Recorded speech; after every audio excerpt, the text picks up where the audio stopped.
Now let us continue with the IIoT reference architecture.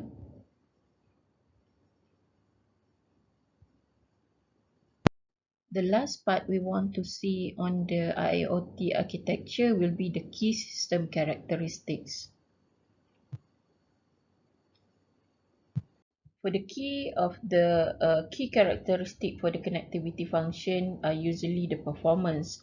So this one is determined by the low latency, which is low delay, and then jitter, which is variation in delay, and also high throughput, resilient, and also the scalability. So usually latency and jitter is the most important factor in the architecture.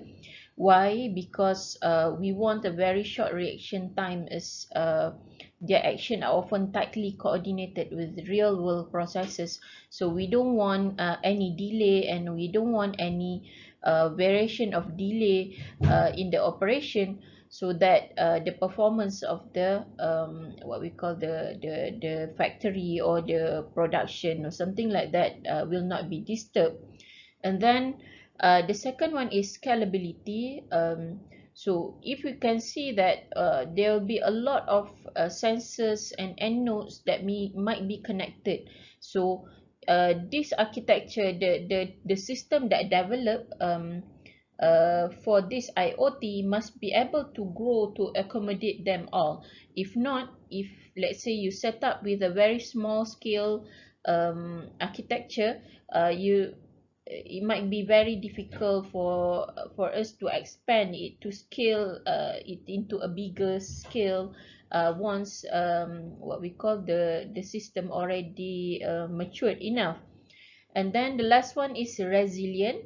Resilient is the reliability of the system, meaning that we want the system to be reliable. We want the system to be able to withstand a harsh real world condition. So in order to do that, all of this communication and all of this connectivity must be very what we call convincing, and it not supposed to be, let's say, there'll be a lot of failure in between of the operation. So we don't want that. We want the system to be resilient, so that it can what we call to make to secure the industry itself. If not, then might be the system will fail. Okay, so that's why they also supposed to be making decision whether the what we call the endpoints will be able to restore themselves if the energy is what we call the energy is down. So then it's supposed to have the energy harvesting system where it will not fail even the system is low in power. Since connectivity is one of the most important thing in the key characteristic of the architecture, let's see the connectivity security components that we have to know. For the connectivity security, the data communication will require security which follow three IT tenets of CIA.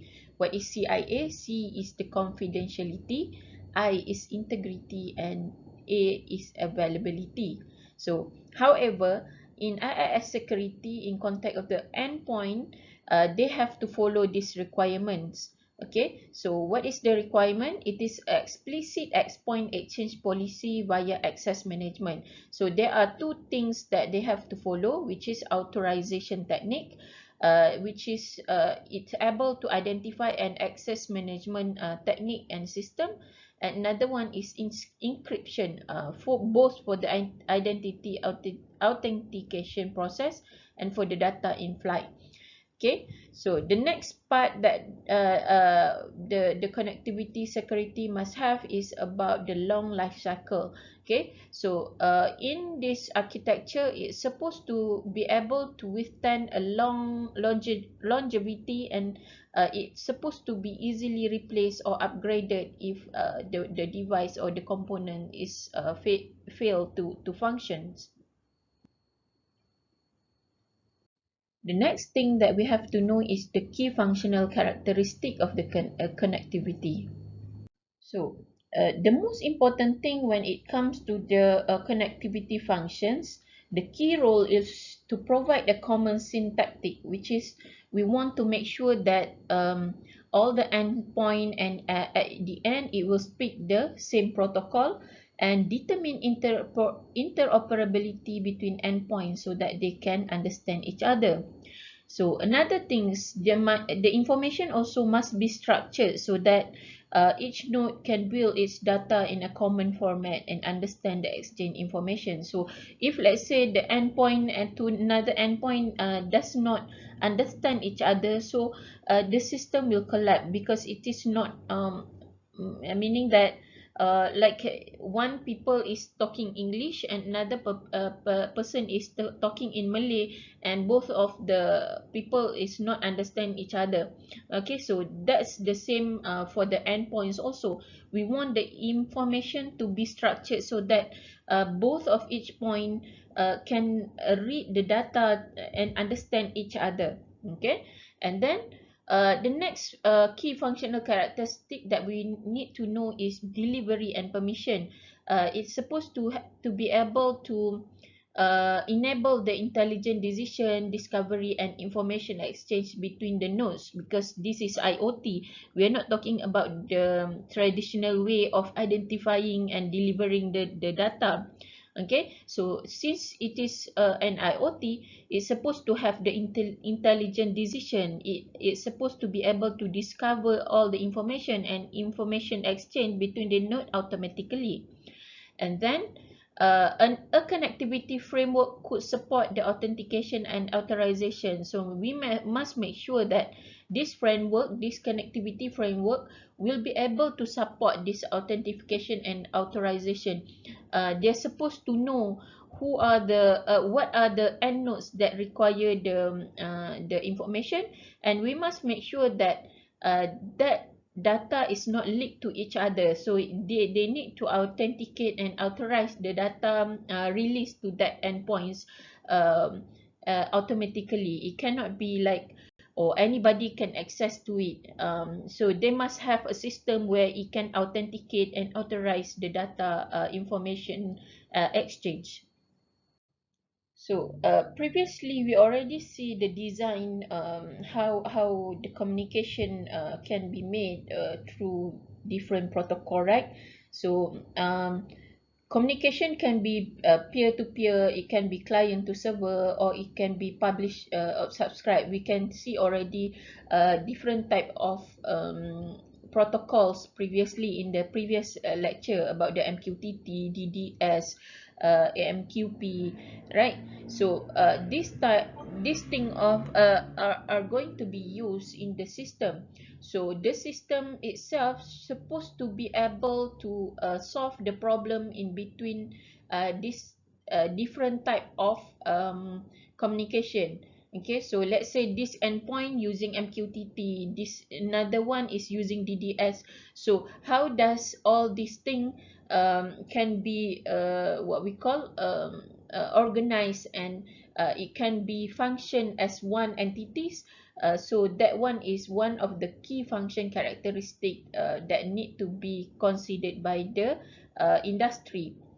The next one is the data quality of service functions. For example, um, it is the requirement to deliver data at high priority and with better quality of services. Of course, we want the data quality and service function to be at top when the operation is on, right? So we don't want any interruption. We don't want the data to be not accurate data, right? So this is one of the what we call the information the key function characteristic that we must make sure before we set up the IIoT industry Internet of Things. So once the communication and connectivity is very important, so to make it simpler, there are several mechanisms that being created in the IoT system. Okay, so there are three types that we can see as for now. One is at most once delivery, meaning that the information at least will be deliver um, most only one time. Okay, so for example, you deliver the message and then it will not go back again. There is no two ways communication. It's only one way. The information is sent and then it's done. So this one is called as fire and forget. Okay, so this is quite unreliable protocol, but it is very good when we really need a very quick delivery of information, or a very quick connectivity.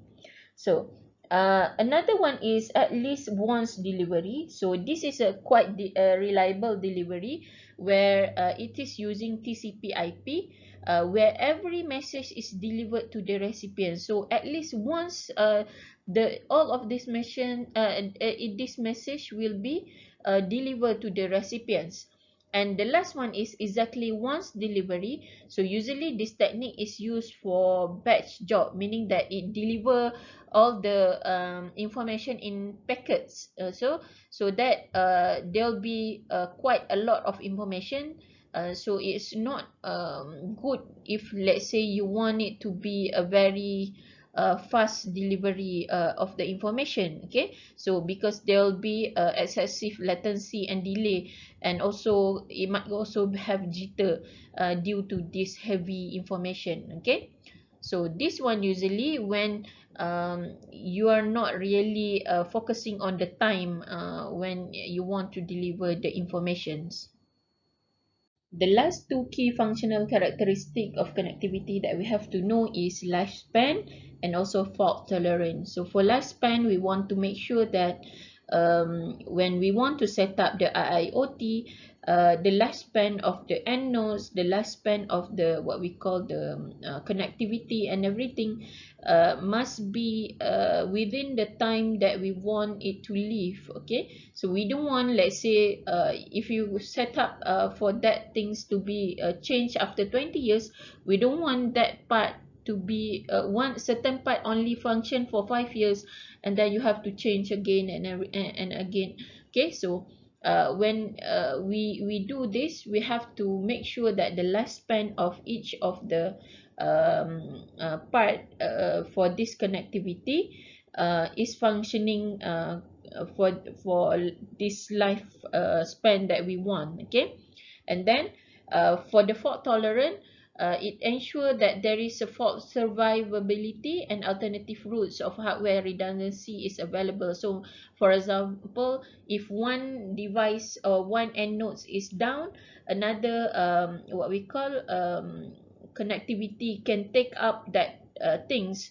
For example, this one Wi-Fi is not working, so another connection will be taking over that connection, so that there will be no delay or no disconnectivity between the devices or between the endpoints to the other system. Okay.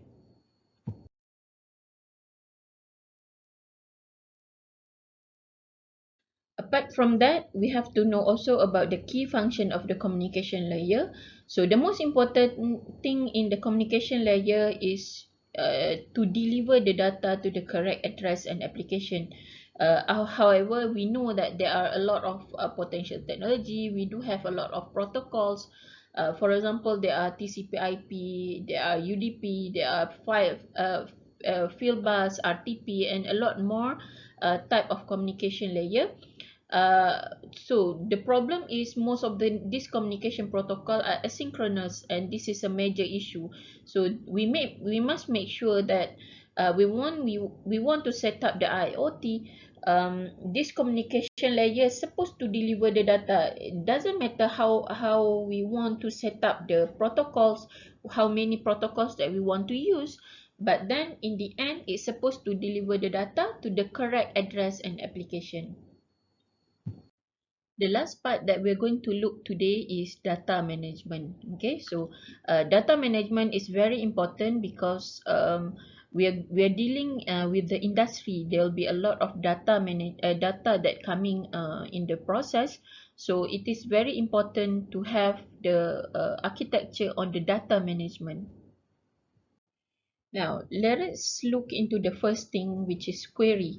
So what is query? It is a question or a request for information expressed in a formal manner. So if you look into the computer science, it is in the same things. The only difference that in the IIoT, it is the answer or retrieval information which is coming from the database. There are two methods of the query in the IIoT, which is one-time query model and another one is continuous query model. So for one-time query model, it is similar to the traditional database query, so where it is processed in a batch process. And another one is continuous query model. This method will be associated with the data stream analytic and in memory databases, which it able to give the real-time data processing every time we want the what we want the data. You will be able to give uh, the what we call the real-time data in this database.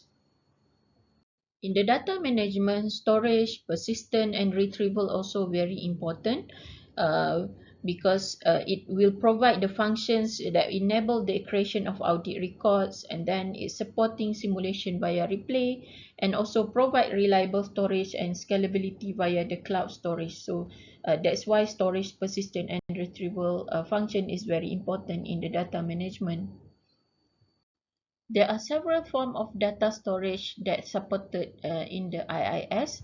Okay, so the first one is record. This one is define a persistent subnet of data in a sequential order, similar to a database. Okay, so however, this record is only recording data. It is not for query. It is not for analysis. It is what we call it is record, and then it will be kept for post processing analysis. Okay, so the next one is replay. So this method it will support retrieval data as a collection, which we will be able to record, and then we can replay the data according to the what we call order that we receive the data. And then the third one is historian.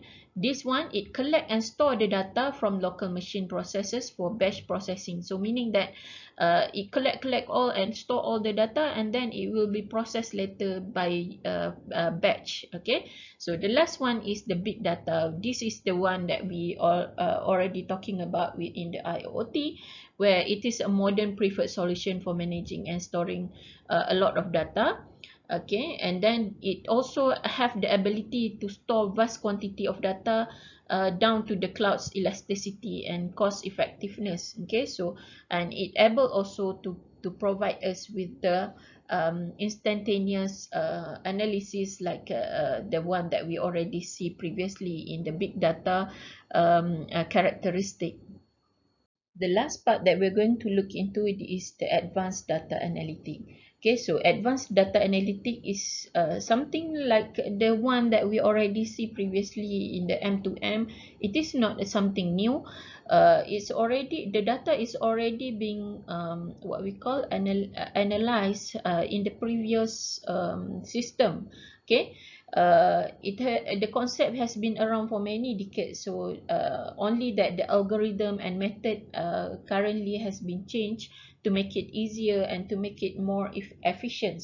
Okay, so the interest in advanced analytic only come upon here to the industry because of the big data and internet of things. Okay, before this it is only used in the insurance, marketing, and finance. Okay, so where usually the risk and opportunity are the key driven in this industry.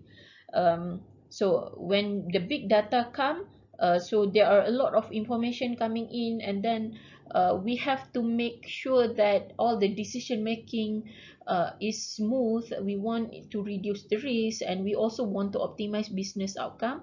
That's for therefore the advanced data analytic come into the picture.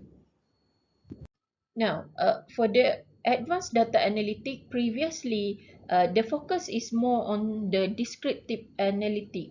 Okay, descriptive analytic.